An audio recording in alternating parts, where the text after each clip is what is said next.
Hi, everybody. This is Terry Coatney, Coldwell Banker Realty, with offices in Vienna, West Virginia, and in Marietta, Ohio. This is the second video of a five-part video series, all dealing with the sales contract of a home. Yesterday, we talked about the earnest money and explained how that all worked. Today, we're going to go through some of the other features of the contract, like financing. The contract is subject to the buyer being able to obtain financing. Most of the time, you'll get a loan origination approval letter that they're good for the amount that they're borrowing or the amount of the purchase price, or if it's a cash deal, that they'll be providing proof of funds. The reason why that we have to put this in is because the buyer may lose his job, his wife may die, things could change for him financially just like that, and that protects the buyer in this instance where he cannot obtain financing, that he's not held in any harm or he suffers any financial loss for that. So it's a protection for both the buyer and the seller to have that in there. The other things that we want to talk about is the proration. So proration is the day of the closing. Everything, all the expenses right up to that day are on the seller. After that day, taxes and utilities and so forth are taken care of by the new buyer. So typically what happens is the seller will call the utility companies and say, hey, we have a closing on this date, and the buyer then they'll ask the utility companies for a final reading, and the buyer then will make a call and tell them to put them in his name starting on that closing date. The seller has to be able to provide a deed, and we also got to determine when they're going to possess the house. Are they going to take it at closing?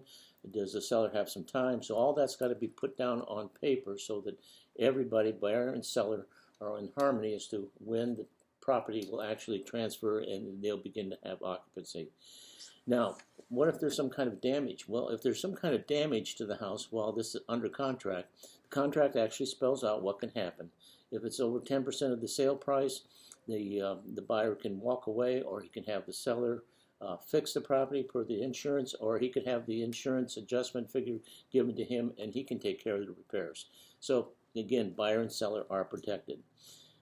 The brokers are also identified in this as actually not really part of the contract. They're just facilitators. And so if there's any kind of legal issues going forward in the future, the brokers, the realtors involved, selling and listing agents, are really not a part of that contract.